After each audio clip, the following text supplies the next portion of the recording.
All right, man. Today is Tuesday. It's October 10th. Welcome to the Dog Walk presented by Barstool Sports. Here with Chief as always. Chief, how are you? I'm doing great. How are you? Doing great, man. Recovered? Here we are. Not really, but Okay. kind of, sort of. Yeah.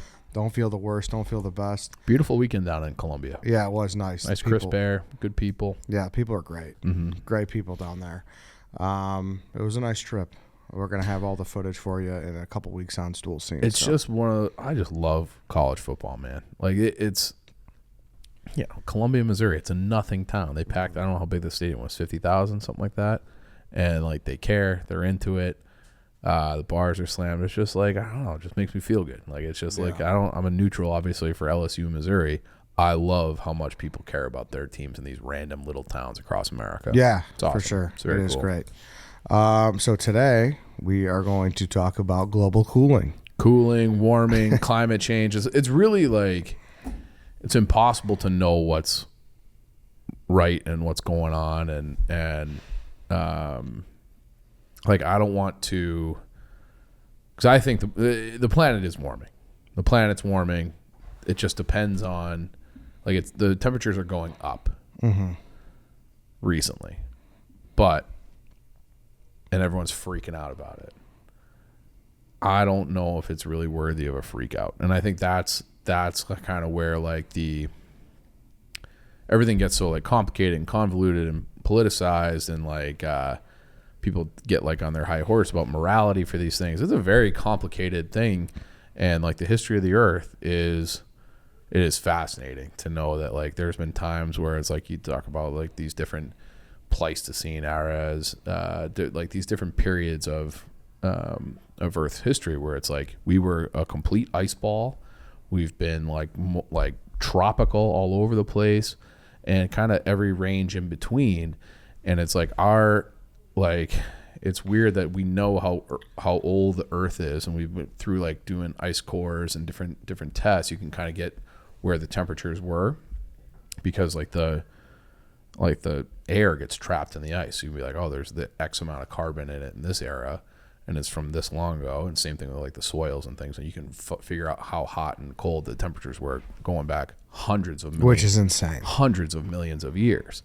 And then it's like when people are talking about climate change and global warming and all these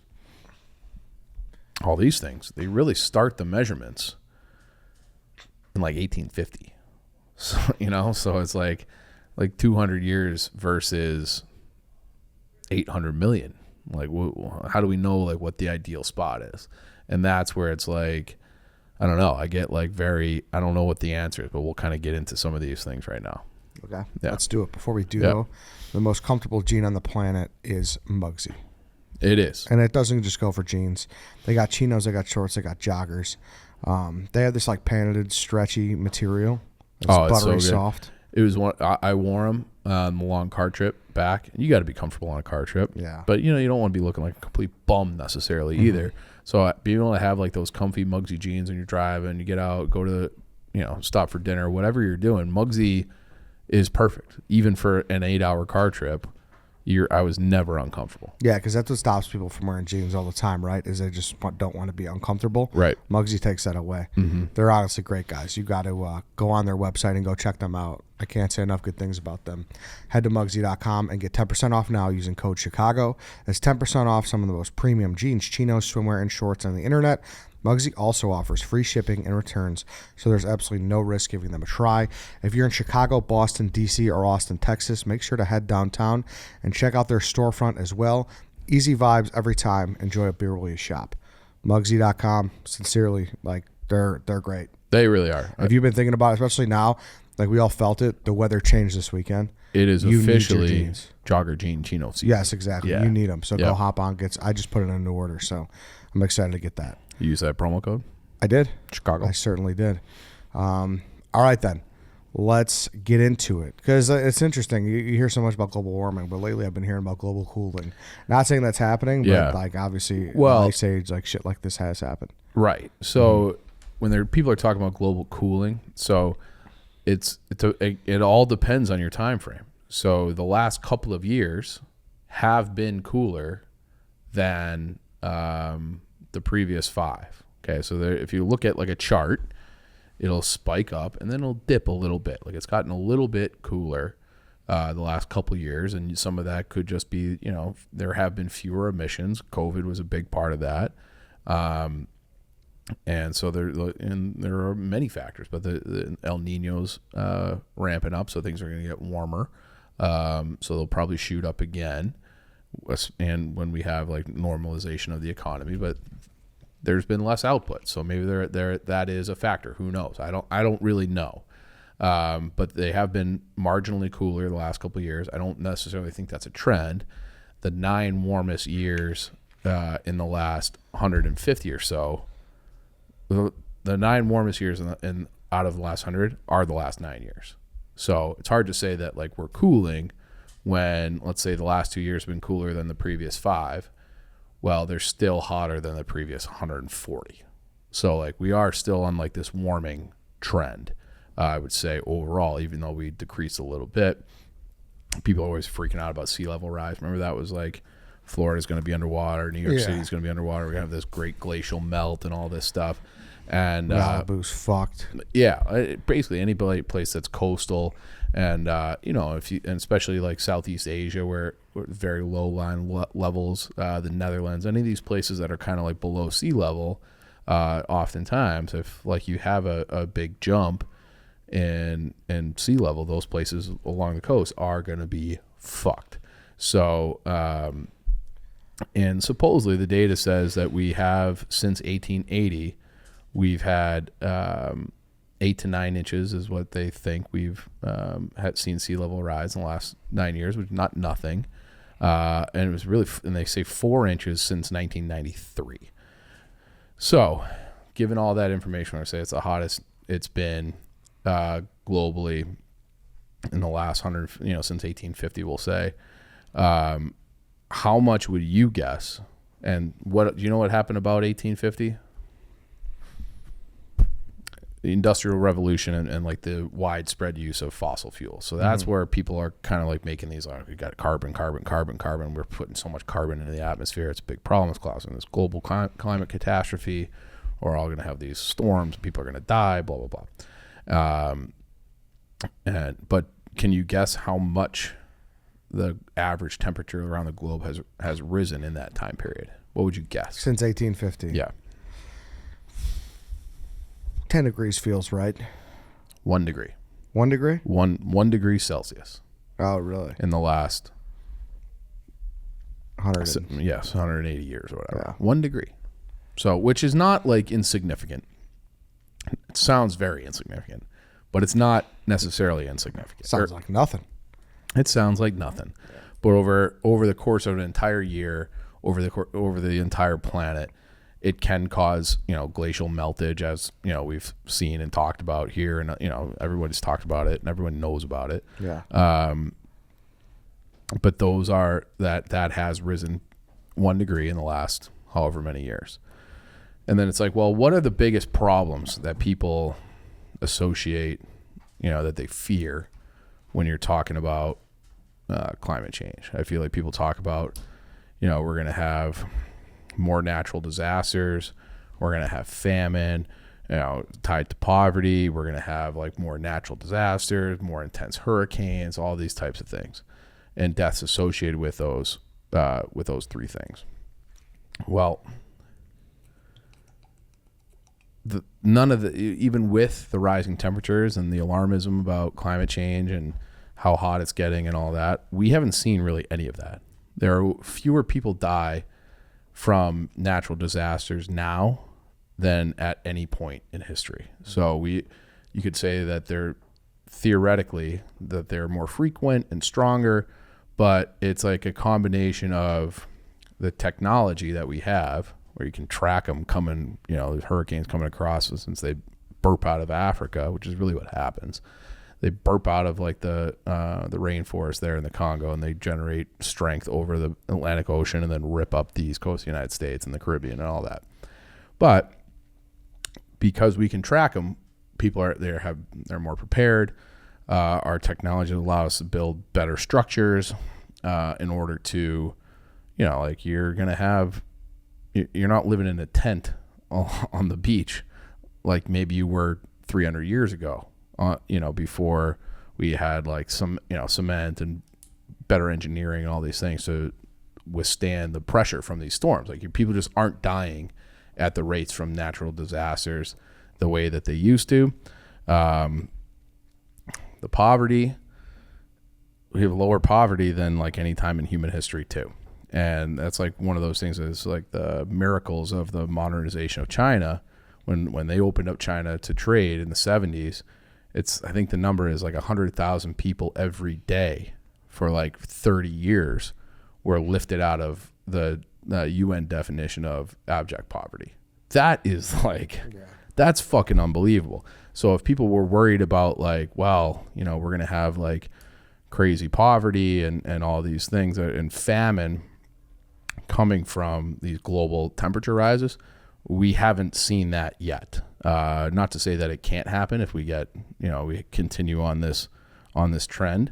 But that if people were fearful of that hasn't happened. And we're also just better at growing food now, or at least better at growing more food than we have been historically. Like we've applied science to farming and agriculture, and maybe we should look into that as one of the causes for global warming as well, because that monocrop farming seems to be like a big contributor, because you don't sequester the carbon. Like there's a thing called regenerative farming. Do you know what that is? Yeah, I think we talked about it one time. Where the seed that lasts forever, right? The what? What was it? What was the seed that could hypothetically last forever? Oh, I don't remember this. You don't remember we talked? Was it Monsanto? Well, Monsanto, they like patented there's some type of soil. I don't know. There's something that they did where it like. Well, that's not. Yeah, Monsanto is like the enemy, I would say, of regenerative farming. So regenerative farming is, and you'll see it. There's like Vital Farm eggs will like have a specific carton that will say, "Oh, yeah, this is a product of regenerative farming."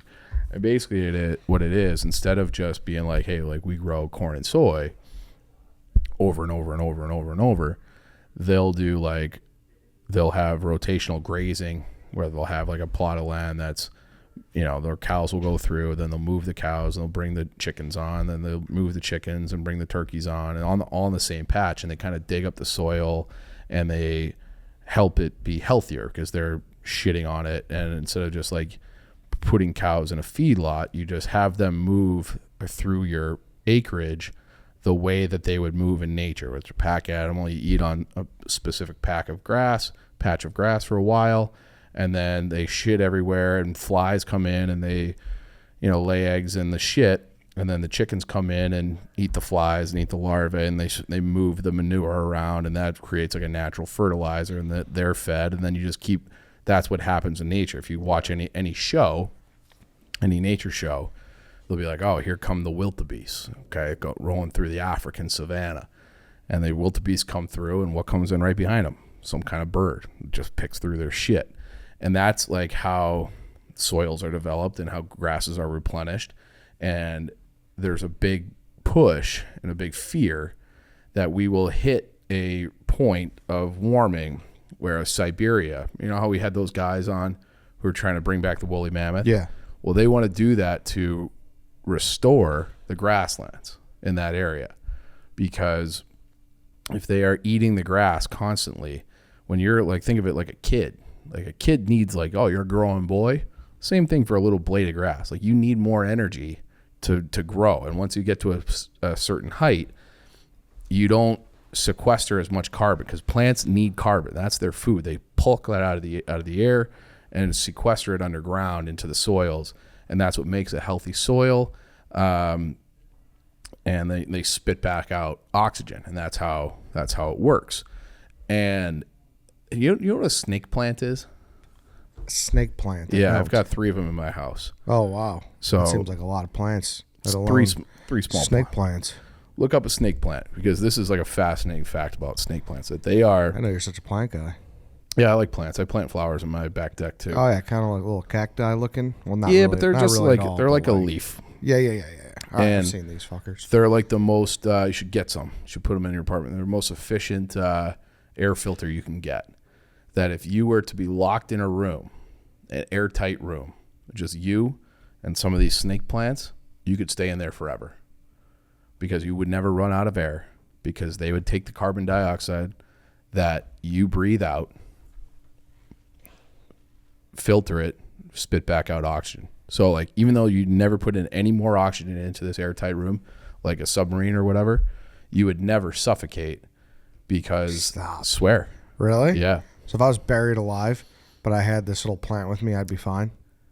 Yeah. Like in a coffin. Yeah. Yeah. I don't know how much oxygen you have to start with, but yes. Or how many plants that you need, but yes. And like NASA has tested these as like a, an air filter to have, like when for future colonization and things like that. Yeah. I'm pretty anti-plant, but you might have sold me. You're anti-plant. Yeah. You're going to hate this podcast then. Why would you be anti-plant? Well, I'm not anti-plant at all. I'm just saying, like, as far as in my house. Red Ed, and he wants That's to not chop down meant. the rainforest. I'm saying, this no, guy's fucking I'm chopping down the rainforest. Nope, you're chopping down the rainforest. I'm anti-plant in my house. Anti-plant, anti-dog.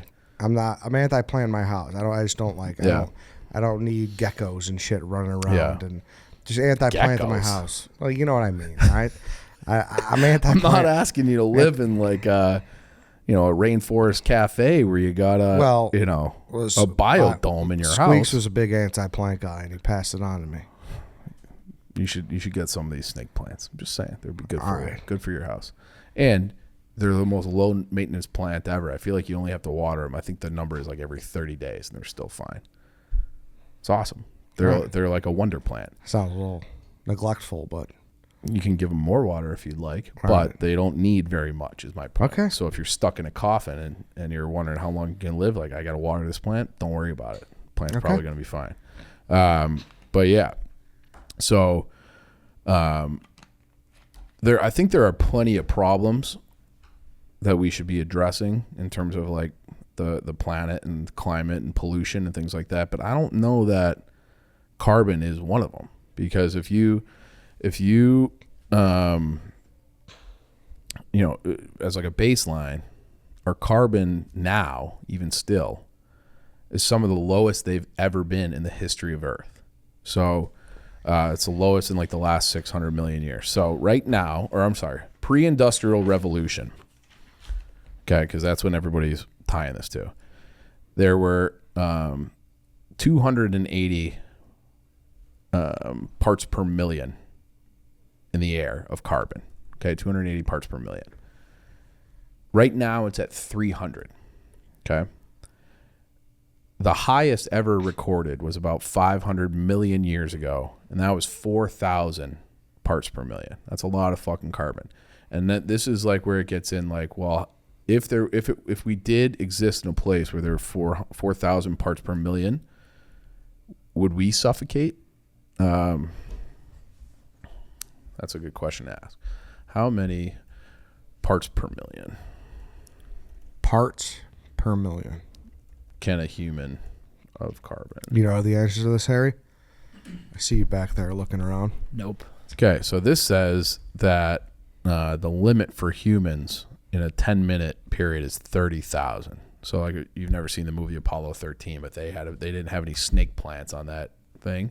So they were like really worried that those guys would just suffocate, and they had to build this like makeshift air filter to be able to like continue the mission and not die, because they blew out their air filters and their oxygen tanks. So the number that they say is extremely toxic is 40,000. So 10 times the highest ever recorded on Earth. So we would theoretically be fine if we were living 500 million years ago. And they say the lowest it's been is 180. Okay, that was like within the last 2 million years. The ideal for plant growth is 800 to 12,000 parts per million. And if you think about, if you go into a greenhouse, like, what's the point of a greenhouse? You want it to be warmer, and you want the plants to have more carbon dioxide so they grow quicker. That's why we build those fucking greenhouses instead of just, you want it to be like climate control and ideal for the plant. Not necessarily, I don't know if that's ideal for humans, but it is ideal for the plant. And so we create this, what people always talk about, greenhouse gases. We got these greenhouse gases. Well, they're actually good for plants, like in plant growth. And it's like, that's where it's like, all right, well, where is the balance? Because sea level rise would, if it got to be like a catastrophe, that would be a catastrophe for humans on Earth. Like, it genuinely would. Like, and if you look back through history, it seems like the end of the last ice age was like 10 to 12,000 years ago. And we've talked about this on this show before, but I think there was like a big asteroid mass extinction event, but it caused massive flooding and massive glacial melt kind of all at once. And you could see like off the coast of Georgia, like, and you know, like England used to be connected to mainland Europe, like that, you know, their English Channel was land. It was this place called, they called it Doggerland. Europe was a lot bigger. Most continents were a lot bigger because the sea level was a lot lower because they had more glaciers. And then, so imagine if you're living, you can find like, it's not petrified wood, but it's like these underground forests off the coast of Georgia. They just used to, like, the land just extended out that far. And so like if we had sea level rise in some kind of catastrophic event the way that we did 10 to 12,000 years ago, that would be a big problem because most people live near bodies of water. That's like a universal fact. Like most people in the world live a certain distance from a water source, be it a river, lake, ocean, whatever. Like there's food sources there, travel, all that shit. Like that's where humans live. So it would be a huge problem if we had that sea level rise. But like in terms of like farming and growing plants and shit like that, we would be fine. It would be better. We'd be more able to grow food if it got warmer. And that's, you know, and you look at the places that have the most abundant plant life, where is it? It's always in the tropics, the hottest place on the planet. And even like the Sahara Desert, which is in that zone, right? We've talked about this before. The Sahara Desert, it goes for, and like I don't think people know why, but there's something that every 20,000 years, either 20 or 40,000 years, it flips from desert into a grassland. That's fucking crazy. That is. So, and like we said, grasses are the grasslands are way more efficient at sequestering carbon than a tree. Okay, so that's why those guys were bringing back the woolly mammoth. They want to knock the trees over, eat the grasses, get the grasses to habitually grow and trap more carbon in there. That was like a means to keep carbons low. But if they're at 300 now, it's still some of the lowest carbon levels in the history of this planet. And so it's like, you know, it's like, it is all about like how many variables can you put into this model, this equation, before it's like, this is a real catastrophe. Because I think we'd have plenty of food. And then that's like the other thing too, where it's like, oh, we got to stop carbon emissions. Well, you know what happens to poor people when you stop carbon emissions? Like if you're not burning gas and oil to power things, they still need to eat, right? And they still need to heat their homes. So what they do is that they burn wood, or if they have access to coal, like they will burn lumps of coal. And the UN estimates that 20 million people a year die from burning shit inside. Basically, poor air quality gives you lung cancer, gives you all sorts of issues, but they're doing that to like heat their homes. So you would be better off, because we're always trying to like lower our carbon emissions. Well, you would be, people would en masse would be better off if we had more carbon,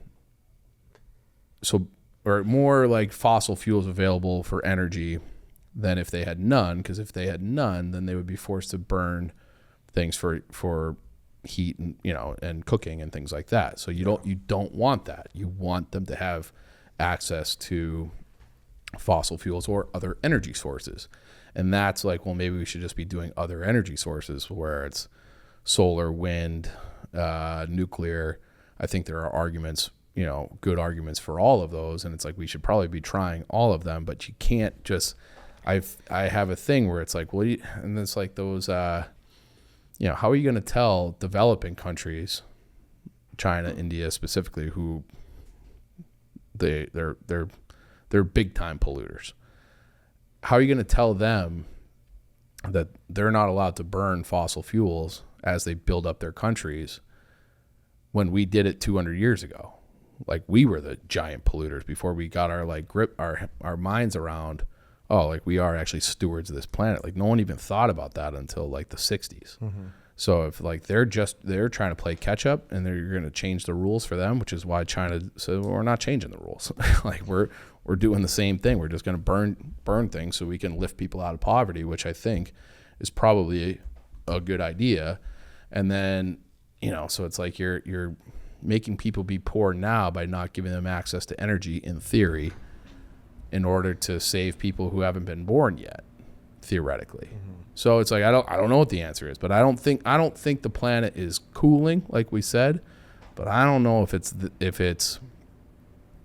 like the Al Gore, like we talked, and Greta Thunberg, like shut the fuck up. Like it's like, how are you going to tell people that hey, you just have to be cold? How are you going to say that to somebody? Your kids are going to have to die because you can't heat your house because you don't have access to energy the way that everyone else does. I think that's like it's like I don't know how like the big time climate activists like balance that. I'd love to talk to one. Me too. Yeah, I would love to talk to a climate activist. That'd be interesting. Yeah. And that's the thing too. Like I feel like this might be a topic maybe catch some heat on because it's such a polarizing one. Yeah. And I'm kind of in the middle. And I think I don't know enough, I'll be completely honest. I just know whenever there's something I'm like interested about, I'm like, hey, what about global cooling? And they're like, yeah, let's do it. Yeah. And then you did your research and you found what you found.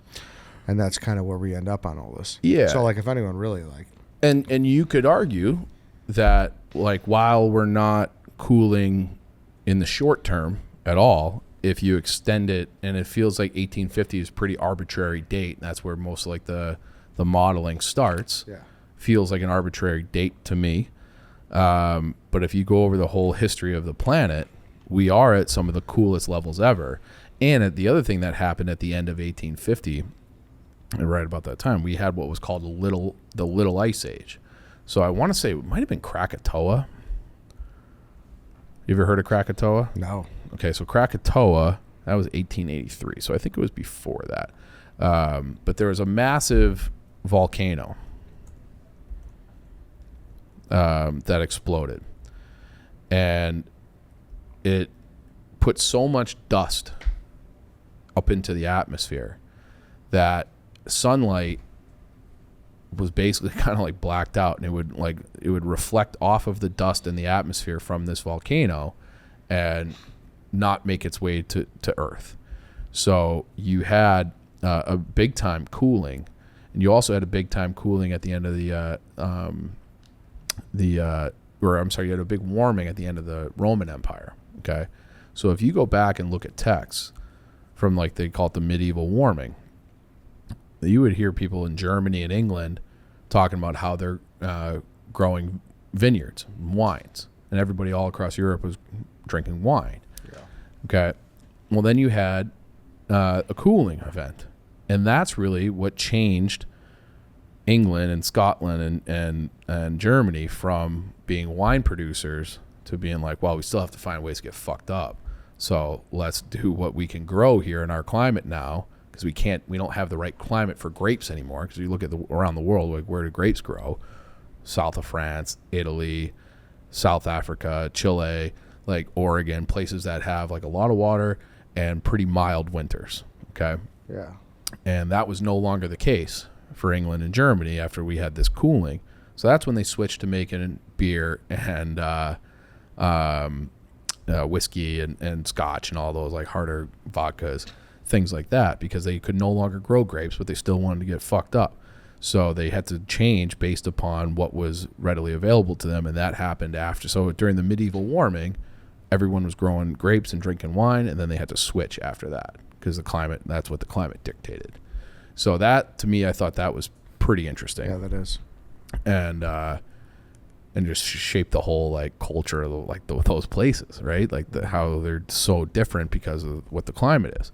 But so like when you in 1850, that was the end of what they call the Little Ice Age. So naturally, we're going to be warming out of that, and we've been really warming pretty consistently since the end of the last real ice age, which was 10 to 12,000 years ago. So it's like if you back up. You talk about global cooling. If you back up where you're measuring to 500 million years, we're way colder and have way less carbon. but who knows what the planet looked like back then? Exactly. Like you know, like where the tectonic plate shifted and what the some of the wildlife was with dinosaurs and the Jurassic era and all that kind of stuff. And humans never lived during that period, so we're like more focused on the last 10,000 years because that's how long civilization went. But even over the last 10,000, it's been steadily warming ever since then. That's where you fucking play tectonics and shit. That's where my brain just like Pangea evaporates. Shit? Yeah. No, Pangea. I wish Chaps was here. That boy we did an loved. episode with him on it. We did? Yeah. Oh yeah, that boy loved talking Pangea. He did. Yeah. He did. So I'm trying to find this. Oh, so maybe it was this Mount Tambora in Indonesia. So Mount Tambora was on 1815. So then we had like a global cooling since then, from 1815 until like 1850. So like a 35-year run where the planet was like in the mini ice age, and it was because of atmospheric conditions caused by a volcano. I'm pretty sure that's correct. If not, I'm sure people We'll tell you. Yeah. Yeah. And yeah. But it's an interesting one where it's like I don't. This is one of those things where it's like I don't know how people think that they know everything. That's why I don't like Greta Thunberg. She just likes to get up there and shout about how evil everyone is because they're trying to keep their house warm. I don't think that's evil. Yeah. Tesla Ed over here does. I don't know much about her, to be honest with you. Consider yourself lucky. She's the fucking woke. We should get Big T in here. Ask him about Greta Thunberg. Yeah, I just know she yells a lot about climate change. Yeah. That's the only thing I know. I also kind of just reject a 16-year-old or however old she was. I don't know how old she was when she popped on the scene. She was like a kid. She like dropped out of school to lecture people about climate change. And it's like, we're going to listen to her when we're shaping global policy? Like, that's fucking crazy. She doesn't know shit about anything. She's 16. She just likes to yell. Looking out for the future of her generation. I don't think she is. I think more people will die because of that in the short term. Long term, who knows? I don't know. I don't know either. Someone listening, or if there's a I would love to talk to somebody. Yeah, I would love to, because that's one of those things where it's like I want to talk to people who know about that. Like, I could dispute everything you've said. Well, I don't think there is disputing not dispute, just like the data. Maybe give more context. Maybe say, what about this? And where is that? Yeah. Where is the balance? And how do you balance people alive today with people who might be alive in 100 years? Like, I don't know. I kind of tie goes to the runner. The runner is the person currently running around on planet Earth. I think it's hard for me to tell other people that they shouldn't, they should keep their heat off or shit like that. Like, people need to be able to live comfortably and afford things. And that's why I'm kind of like, we should be producing more oil and more gas and doing more nuclear and doing more, like, make energy as abundant and as cheap as possible. That's kind of that. And if the planet warms a bit, well, let's be prepared for that too. And it's like, people always point to like Katrina, what a disaster Katrina was.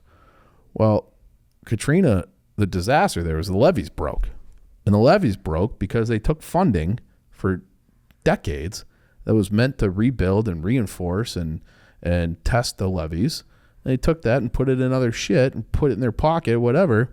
And then they have a catastrophic storm and the levees break and they're like, climate change.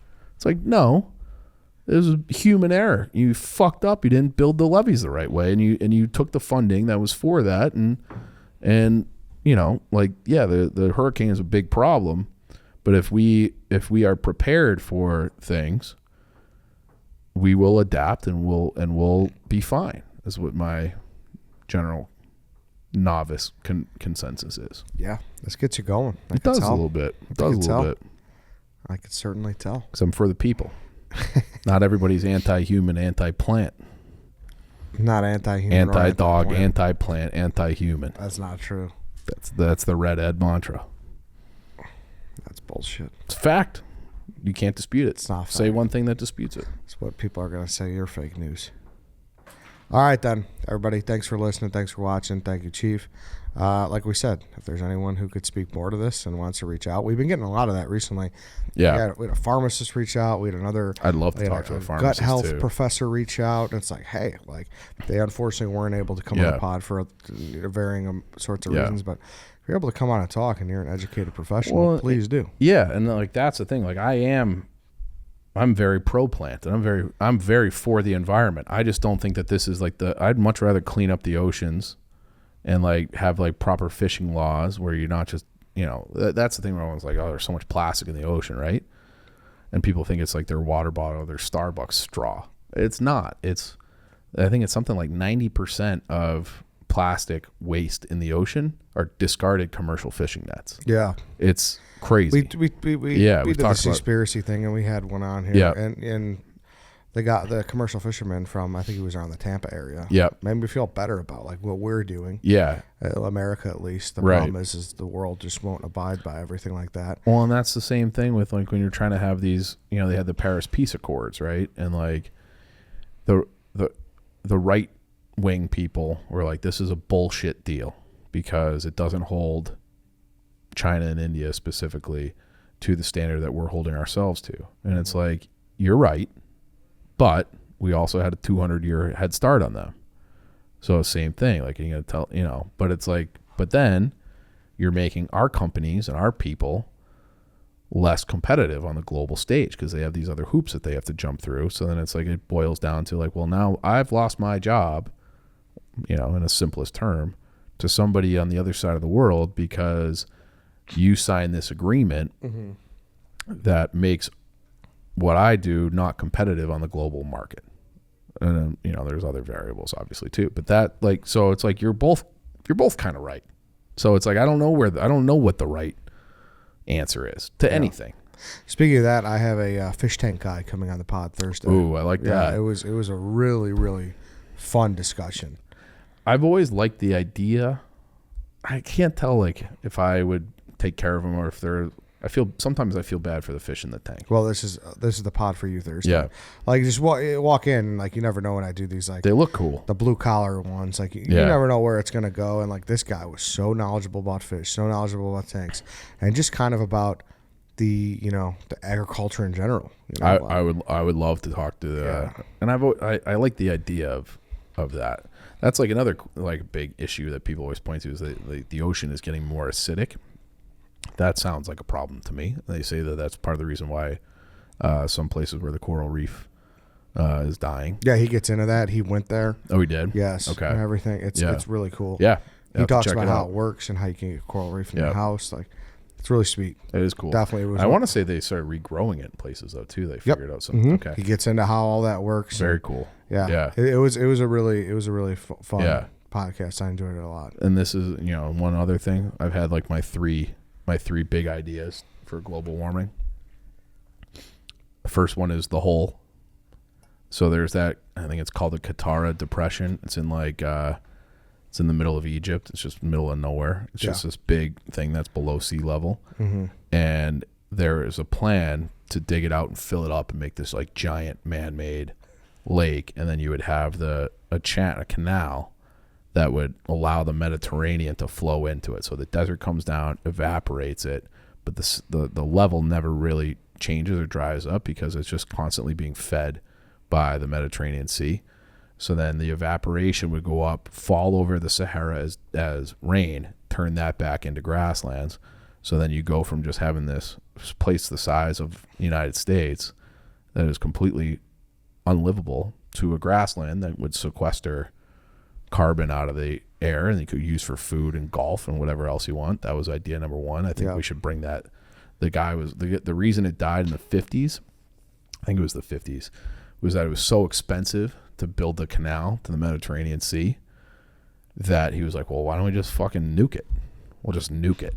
We'll just use a bunch of tactical nukes and blow up the canal. And everyone's like, all right, you're a fucking crazy person. We can't do that.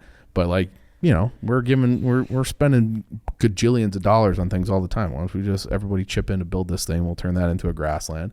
And then sump pumps at the bottom. So overfishing has caused, you used to have like these big schools of fish and these, and they would go up and down. And like when they would swim down below, they would bring that cool air kind of up towards the surface, and that would like allow a normalization of a little bit cooler water temperature. We've overfished, so we don't get that anymore. You need sump pumps on the bottom. Just pump that cold water up to the top, and then it'll sink and just do that on its own. And then my gutter idea for the glaciers, you spray it back up on top, collect it as it's dripping, and then spray it back up to the South Pole. Smart. These are smart ideas. I love all these because well, here's why you can't do that. Yeah, but I'm going to be like, no, you can. You absolutely you can find a way. Yeah, you can do it. Oh, just man. fucking try it. All right, then. Thanks, everybody. We'll see you guys tomorrow. And then, like I said, Fish Tank Guy on Thursday. See you then.